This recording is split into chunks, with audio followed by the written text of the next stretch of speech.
Hello, I'm your host, Linda Kasonde. I'm a lawyer who spent several years as an advocate for human rights, justice, and the rule of law in my native country, Zambia. This podcast was born out of the need to share women's experiences of leadership and to advocate for more women to take up leadership positions, based on themes in my memoir, Women, Resilience, and the Will to Lead. We cover topics ranging from motherhood to running for office, ambition, and managing the imposter syndrome. I hope you enjoy it. Welcome to another episode of Women, Resilience, and the Will to Lead. And today our guest is psychiatrist, neuropsychologist, and now author of the book, How Can I Make the Pain Go Away? Dr. Maria Akani. And today we're discussing mental health and mental well-being.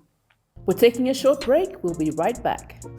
At FNB's Her Banking, we believe in helping every woman rise with tailored financial solutions to meet their needs. As a female customer of FNB, you can access unsecured personal loans of up to $550,000, and you can even get 100% cashback on your loan arrangement fees. We are here to support your life journey with Her Banking. T's and C's apply. FNB, how can we help you? How can we help you?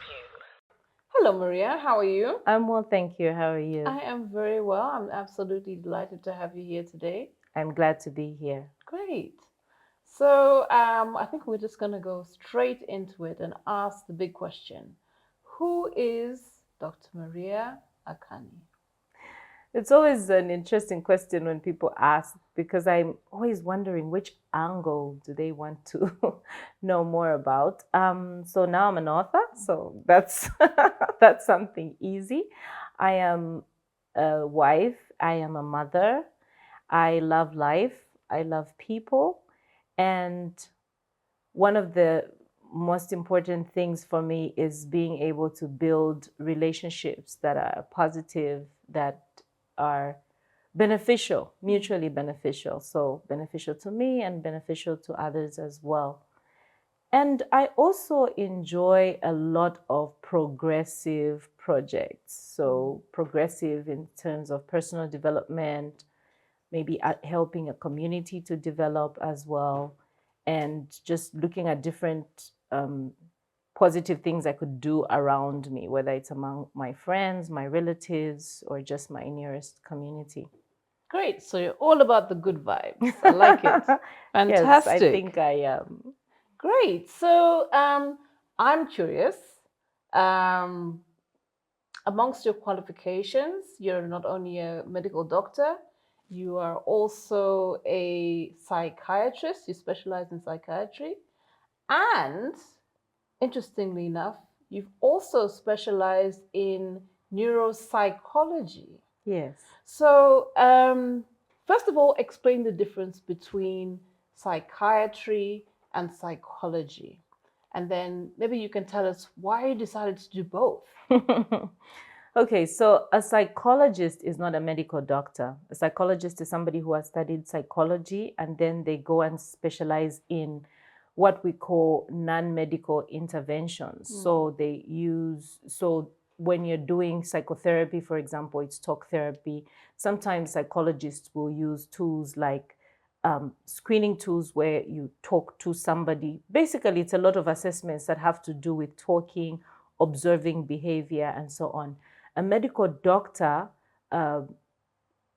can study psychology, but a psychologist cannot study psychiatry. Mm-hmm. So psychiatry is a specialization of medicine. Mm-hmm. You have to be a medical doctor to do that. Mm-hmm. And that means your interventions involve prescribing medication. Mm-hmm. They can also involve doing certain procedures that may be relevant in order to improve someone's mental health.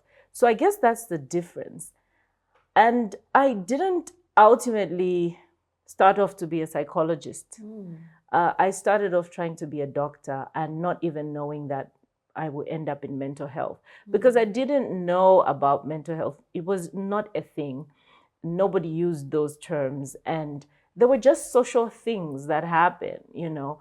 And then, so when I was planning to be a doctor, primarily because I love helping people, I would watch series like ER on TV, and I would think a lot about surgical procedures and prescriptions and things like that. But later on, when I went to study medicine, I realized that there is room for some of the stuff that I like. So outside my academic life, I did like doing counseling. I did like working with children and dealing with, having a positive impact. So I started teaching Sunday school when I was a child myself. I was 13 and I was teaching Sunday school. So when I finished my grade 12, I actually went to do a course entitled Children and the Church. And it was a short course while waiting to go to uni. And then after I did that 3-month course, I also went to do a course in Christian counseling. So for me, they were just my own personal things. And then when I went to university to study medicine, I found that this thing called psychiatry is a lot like that stuff that I like. So that's how I ended up choosing my path of psychiatry. But at the time I graduated, Zambia had not yet started training their own specialists in psychiatry.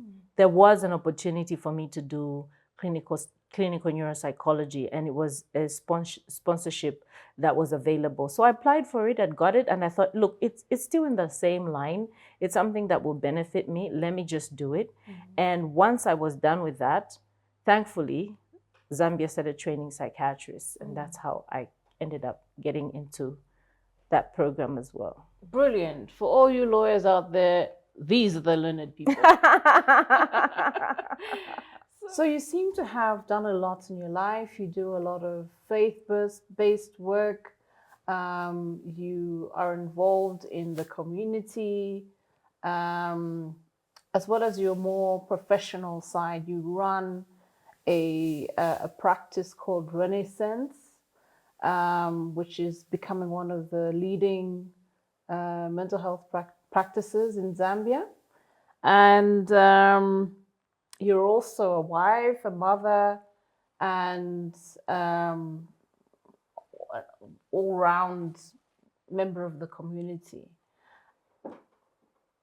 You've done a lot. You've been to, you've studied many things. What would you say is the most impactful thing that you've done in your life so far? I think I would say changing the face of mental health in this country. I remember when I was in uni and we were deciding on doing psychiatry, it was like, what in the world are you doing? I remember speaking to one of my classmates and I was saying, I would change the face of mental health in this country. And she said, it will change you. So I think that starting off, I realized that, okay, this is a big thing. I probably wouldn't be able to do it. But over time, with different conversations, social media platforms, being on radio, writing articles, I think that the face of mental health did change. And it changed not only to the society, but even in the medical profession itself. I'll tell you that. Because for a long time, we had one consultant who was a psychiatrist. And the picture of him, he was elderly, he was British.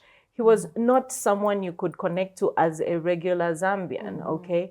And so over time, it was, people don't do this profession. People do surgery, they do, ophthalmology, they do all these other things, obs and gynae, and people don't do this profession. So having done it, and here's this person who's not waiting until she's retired and old to do psychiatry and talking about it with passion, it really, really changed even the interest in the medical profession. So I think that's one of the most impactful things I have done. And I think I agree with you. I think you've really become the face of mental health, not mental illness, mental health in this country. And for sure, you've made the conversation far more accessible to ordinary Zambians. And I think that also speaks to another strength you have, which is the ability to communicate in very simple terms that people can understand. Thank you. Well done on that. And I think I would entirely endorse you as the authority that has really changed the landscape in this country. So Thank you. really well done. Thank you. Thank you. Now, globally, not just in Zambia, more and more people are also talking about their mental health. And I think the COVID pandemic brought that into sharp focus for a lot of people. It did. And we're also seeing a surge in poor mental health in young people for various reasons, whether it's because of COVID or because of their interactions on social media. So this is definitely something that more and more people need to engage with, because all of us have mental health. It's not about being mentally ill. It's about the fact that life has various shocks and stresses that can impact anybody in their life. And so I want to get to the crux of what is meant by mental health and its distinction from mental illness, and tell us why it's important to discuss it. So I think that essentially one of the summaries I like to say is like mental health is who you are. You know, it's who you are as a person, because it's about the person inside this body, the person who is, you know, lifting their hands, who's making decisions, who is going to work. Because mental health is about how you think, how you feel, and how you act. And that's who you are, how you think, how you feel, and how you act. And so it's at the core of what a person is. And that's why we can't avoid this conversation.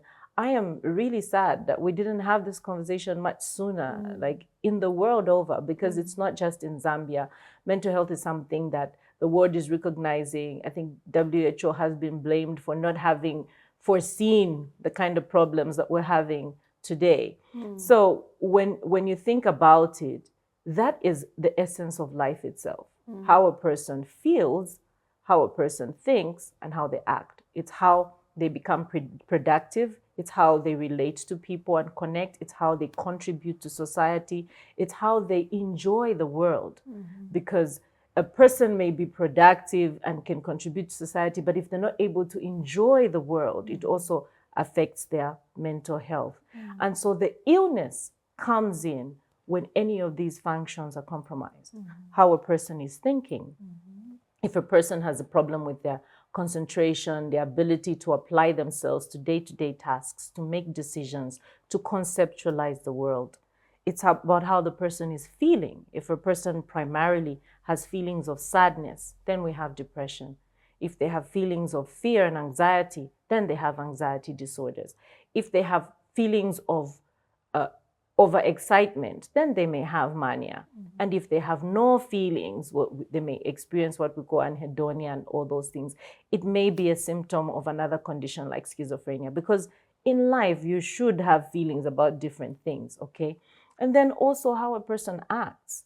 You can almost tell from how a person is sitting that they're probably not okay, okay? You can tell from the way a person is walking that they're not okay. So you can see that it's really about life and living. Like, how can we even run away from that? It's just not possible. It's just not possible.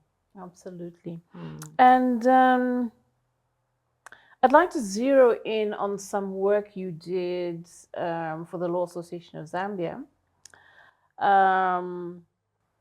So Renaissance conducted a survey amongst lawyers in the legal profession in Zambia. And these are some of the statistics that were produced from that survey. So according to your survey, 70% of the respondents said that they were experiencing extreme stress. And then 55% of the respondents said that they suffer from insomnia. And 51% of them said they suffer from extreme anxiety. And that's just a sample, a cross-section of the population in our country who are experiencing these challenges with their mental health. And so the legal profession in particular is considered to be a high stress profession, and there are others such as medicine as well. But I think also in our environment here in Zambia, the other thing that causes a lot of disorder is economic stress, hardship. Right now, we're living in a time where people can't afford the ordinary, basic necessities of life, and that is causing stress. And I'd just like to talk about what stress is.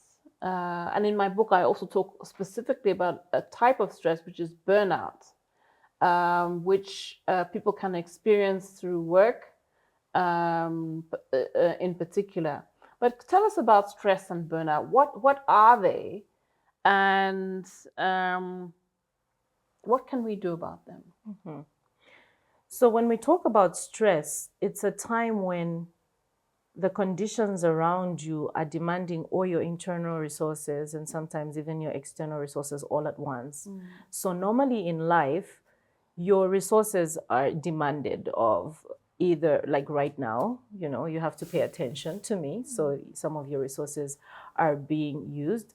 But then when you're stressed, you find that all your resources may be demanded at once. So for example, while you're paying attention to me, you have a problem which you're constantly trying to suppress.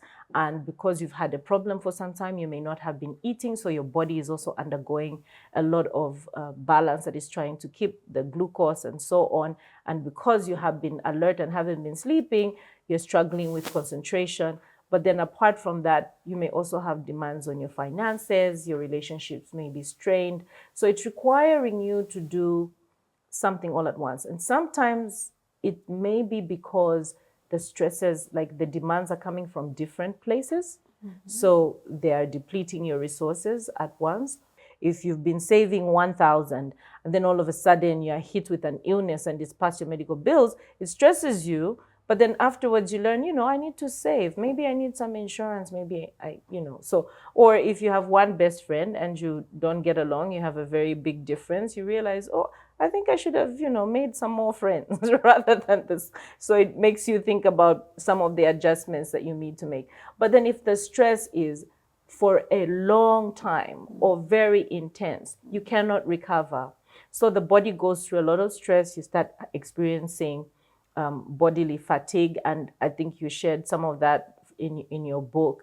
And also then in that case, you find that that kind of experience does not allow for a person to have quick recovery or growth in that period. And then in that case, they may end up with compromise, mental illness, physical illness, and so on. So in terms of burnout is also a type of prolonged stress reaction.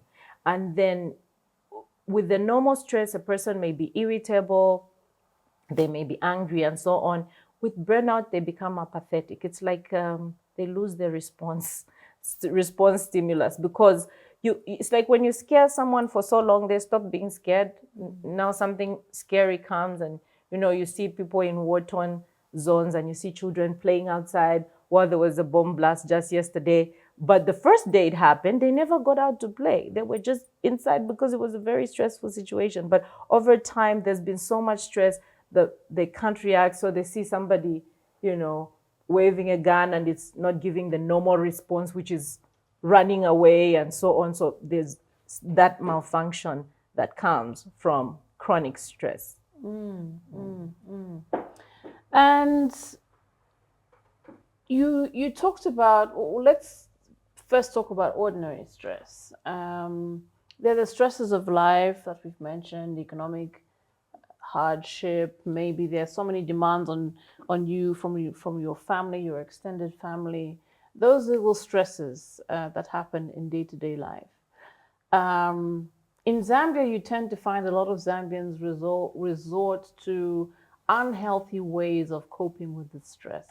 Could you maybe just talk about some of those ways the destructive ways that people try and cope with stress, and also talk about some more healthy ways in which people can address their stress? Yes, I can.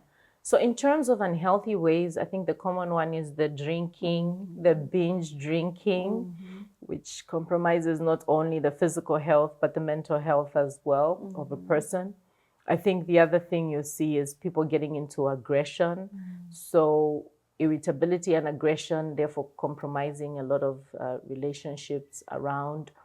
Also indiscriminate sex. I think that's one of the things people use. Drugs as well. Sometimes people spend a lot until they get to a place where they're compulsively borrowing, and we see people do things like that. So others will get into other habits. Now we see a lot of this betting that's going on, and we see that people find temporary relief from that, but of course it causes other problems in the process. So we've been seeing some of these addictions coming up, pornography, and the addictions are really increasing these days. So you see those are some of the unhealthy ways that people cope, and sometimes others just close up, withdraw, close up. I mean, it's not uncommon to find a lot of people who've decided to resign in the midst of stress, either by just resigning their letter or withdrawing from their friendships and shutting down, which, you know, they may regret later, but it was because they were very overwhelmed at that point. So some of the healthy ways to manage stress is, first of all, I think exercise. Exercise is one of them because of the energy you take out. So you're not putting in everything, you have the energy you take out. Release. Yes, the release, yes. But apart from that, you have the release of hormones in your body called endorphins, which are like a natural antidepressant. So it helps to calm down a person and reduce the anxiety as well. So that's a good thing. Another thing is just being able to manage our sleep. A lot of times when we're stressed, we don't want to sleep because we think we should stay up and think about our problems, which we usually are not able to solve, even if we don't sleep. But if a person is not able to manage sleep, exercise usually helps with that, not alcohol. Alcohol is a depressant, so it will make the person's mood worse. And talking to someone really, really helps. So there's issues about talking to someone who can just listen to you, or talking to somebody who can act like a coach. Maybe they've been through a situation that you've been through and they'll be able to advise. So avoiding things like comfort eating, all those things, but rather doing things that are more fun. Play a game, chess, socialize with people. It will help you, but don't stay back, stay in bed and remain ruminating. That can actually just worsen your stress. So you have written a book. Yes. And it is called How Can I Make the Pain Go Away? Okay. So firstly, congratulations on that. Thank it's a big you. achievement, particularly in our society where so few of us put pen to paper and actually produce a book. And you have a book and a workbook, and it's right over there. And I first wanted to find out from you, because I've read your book. Thank you. Yes, it was wonderful. And I wanted to find out firstly, just explain to the viewers in a summary what the book is about and why you decided to write it at the time you did. I'll start with why, because I think it explains what the book is about. So one of the things I noticed in therapy, in my sessions, is that a lot of times the clients would ask me the question, how can I make the pain go away? So we'd get to a point where sometimes they're going through something and they're in denial, and then they get to a point where, like, okay, I accept this has happened. Like, this person has died, or I've lost this opportunity, or this is happening to me. But I'm feeling pain right now. How can I make this go away? And, you know, when you have a headache, you can take a Panadol, okay? When you have a tummy upset, you know what to do. But what do you do when your heart is hurting? And heartache can be one of the most torturous things that a person can go through. And I noticed that, I would give these little tips to clients. I would give a client this tip today, and maybe I'll give this one 3, then the next one who asks me 5, then the next one 2. Then I would remember, I forgot to tell the other one, the other tips, and so on. So after that, I said, you know what, let me just start with, I think I started with a Facebook series where I was sharing like 1-minute points about how somebody can actually help to deal with their own pain. And after that, I got very good feedback. And then I had questions like, I didn't see the first 2 videos. What can I do? And so I realized, okay, maybe I need to put them together into a little booklet. And that's how come I ended up with a book. So basically, the book talks about different things that you can do when you're experiencing heartache that can help you to get through that really painful period. So, having read your book, one of my favorites of your pieces of advice in terms of how to make the pain go away is to remove yourself from the situation that's causing pain, stress, or anxiety. But as you know, that's not always possible for everyone. So, for example, you're maybe a dependent in a house where there's maybe some, if not physical abuse, some kind of abuse going on, and you've got nowhere else to go. How can you cope in a situation where you can't leave, you're confined to your environment? How can we cope with that situation? So there are a number of things that you can do. Sometimes you can't physically leave that house, but can you physically leave the room? So that's a consideration if you can move to another room. It's not always possible, but like the conversation, the example you gave about a dependent, and maybe they have to go to school. Can they stay longer at school so that they reduce the amount of exposure they're having? So maybe they can't separate from it completely, but maybe they can try and reduce that exposure. But even if that's not possible, there's also what we call emotional or mental separation. And sometimes the issue is that even when those things are not happening, in your mind, they're happening. Okay, so you had an incident in the morning where you were shouted at, you were insulted, and then you play the thing the whole day through. So even if that abuse is not going on that whole time, it's still going on in your head.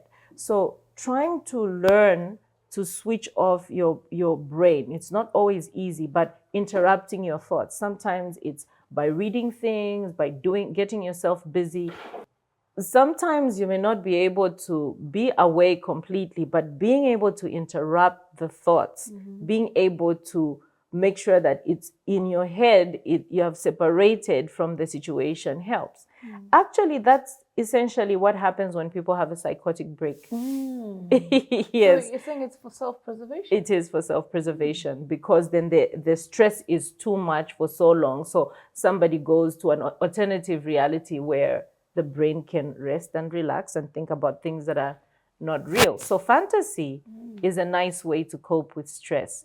The problem with a psychotic break is that the person loses control of the fantasy. Loses touch with reality. Yes, they also lose control. And so it takes over them.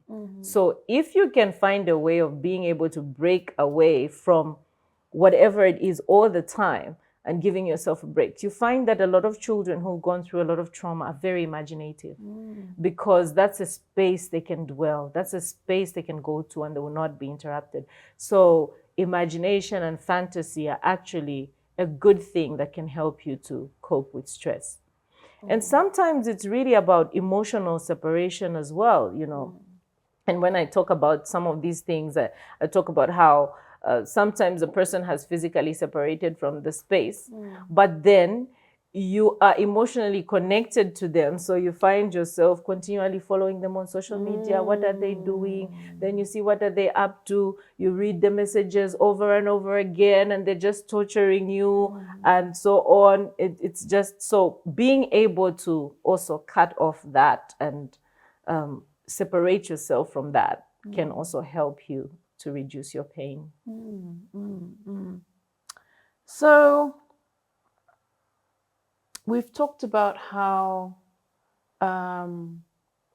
actually increasingly there are more and more people who are coming out to write books on various things, whether it's fiction, nonfiction, or people like yourselves who are sharing expertise.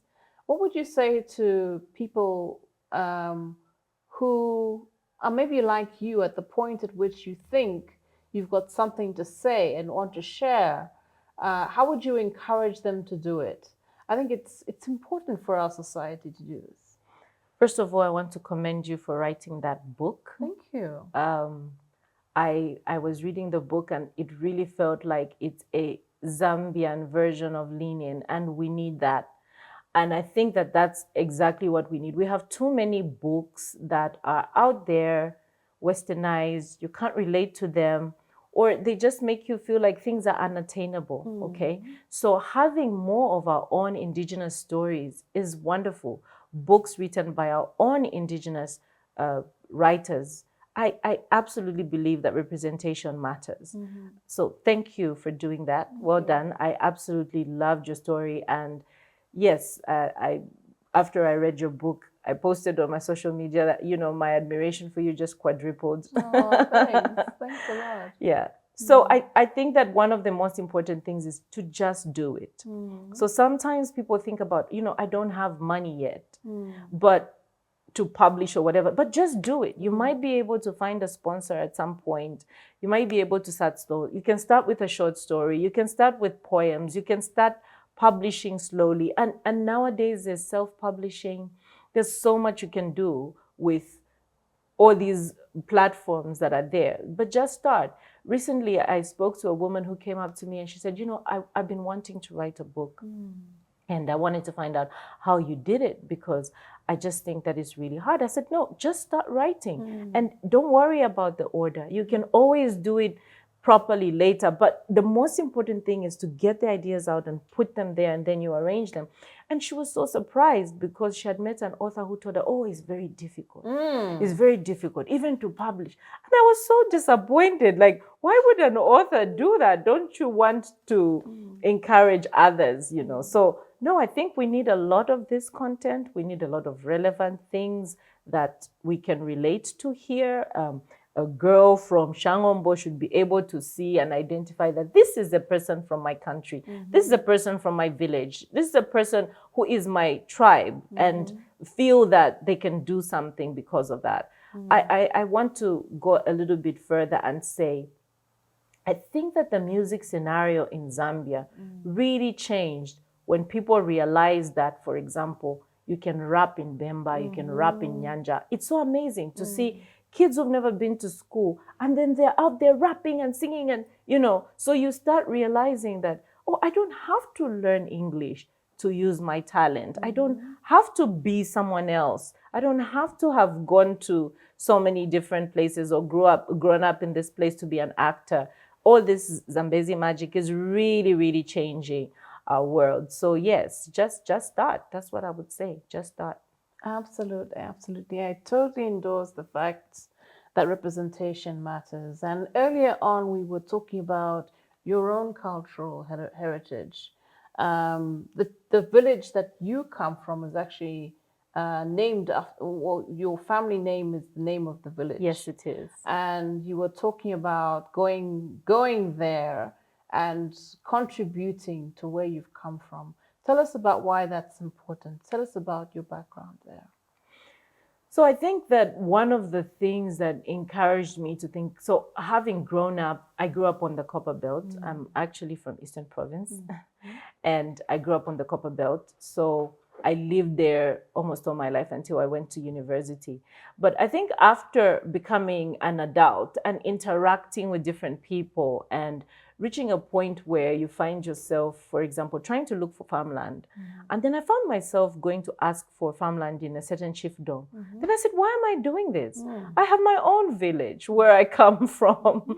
I shouldn't be doing this. I should go back to my village. But then I also realized, having interacted with a lot of friends of mine from Malawi and Zimbabwe, and they keep asking us questions like, why don't Zambians go to the village? Why don't they go to the village? And every time I've told people I've been to the village, they always ask me, they didn't send you lightning.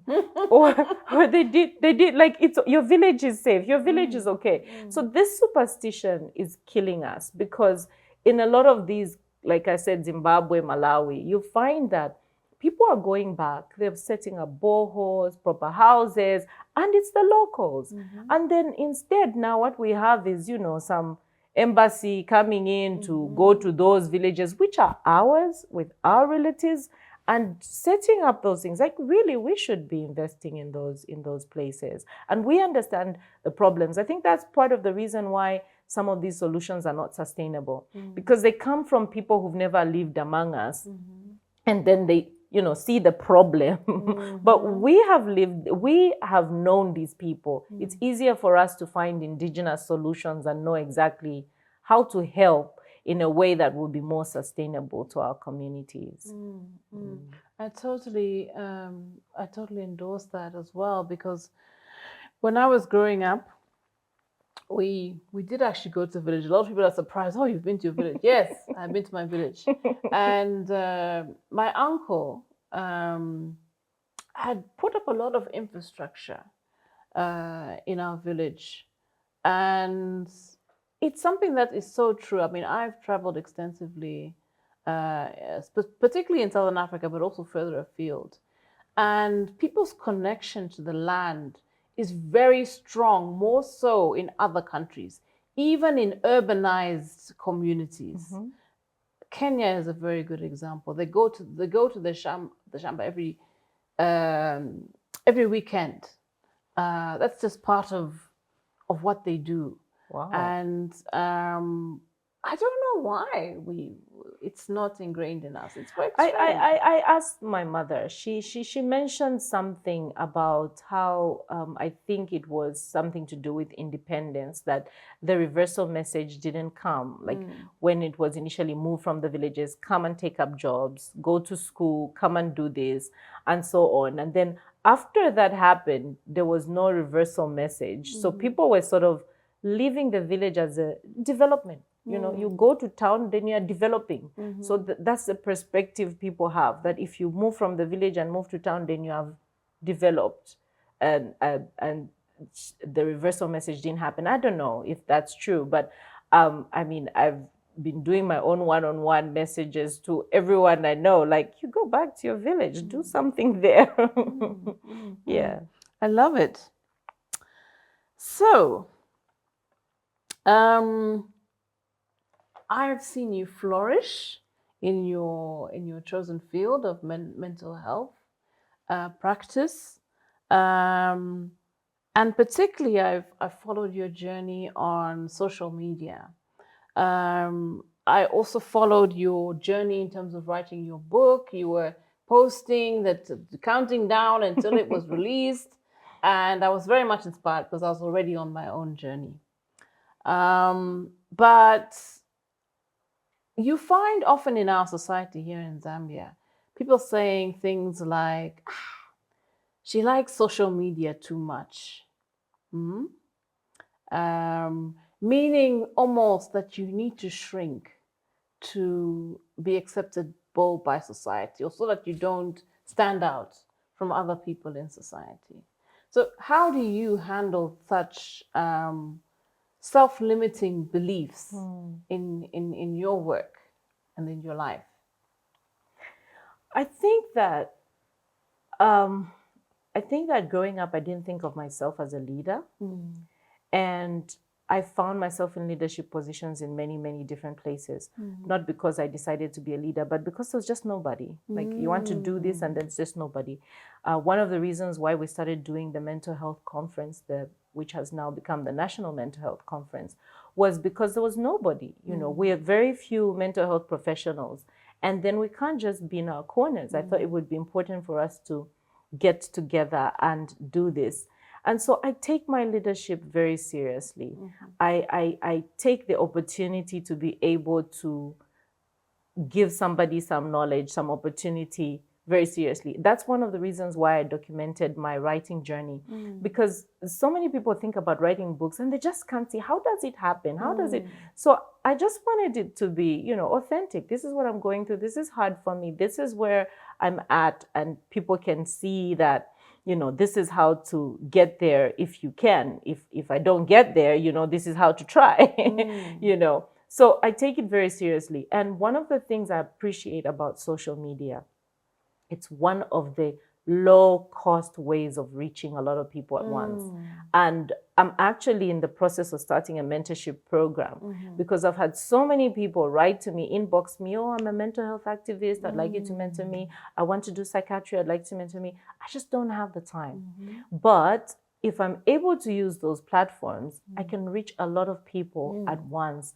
And it's a very effective way of being able to do this. So I understand, people may have their own feelings about this, but for me, I have an agenda that I would like to do. I'm sorry it doesn't apply to you, but there's people whose lives might be lost that I really need to do something about. So I'm serious about that. Well, I love it. And I think you're doing some very important work. I mean, as you mentioned, one of the challenges with trying to address your mental health is there's so few mental health practitioners. And the more platforms people like you have to share your knowledge and expertise, the more people will benefit. So again, well done on that. Thank you. We're taking a short break. We'll be right back. At FNB's Her Banking, we believe in helping every woman rise with tailored financial solutions to meet their needs. As a female customer of FNB, you can access unsecured personal loans of up to $550,000, and you can even get 100% cashback on your loan arrangement fees. We are here to support your life journey with Her Banking. T's and C's apply. FNB, how can we help you? How can we help you? So, lastly, you're a big personality, you've got a lot going on. Where do you see yourself in the future? Wow, that's yes, it's an interesting question. It's also a sensitive question to answer in a public place. I think that definitely I am looking beyond just Zambia, but more to influence the region. I've noticed that the problems that we have in the region are similar. I've had people reach out asking, is there a way we can have services in Malawi? Can we do some of those trainings in Tanzania? We've had some people in Botswana reaching out. So I do realize that those problems are in the region. Actually, that's one of the reasons why I also wrote the book, because I figured this is a way of reaching people further almost immediately rather than always having to meet up. I've also been investing more in a lot more mentorship and training because I think that, obviously, thinking about myself, I'm only one person with limited resources, but there's a lot more people out there whose paths can be easier than mine if they have somebody who can, show them, oh, this is what I went through, this is what you can avoid, this is what you can do. And we can create an army. So that's what I'm looking forward to more and more. Well, I can't wait to see what you do. I'm already seeing that you're taking Zambia to the world. So as we end, I just want to encourage all the viewers and listeners out there to get a copy of Dr. Akani's book. It's called How Can I Make the Pain Go Away? It's available in local bookstores in Zambia, Book World specifically. Is it available on Amazon? Next week. It will be available on Amazon very soon. So look out for it, and sharing is caring. If you know somebody who needs a copy, please do buy one for them. Maria, it's been an absolute pleasure. Thank you so much for coming on our program. Thank you for having me. I'm honored. Thanks. Thank you for tuning in to Women Resilience and the Will to Lead. I'd like to thank our production team, Keen Kings Media, and our sponsors, FNB Zambia. If you enjoyed this episode, please like, share, and press the subscribe button.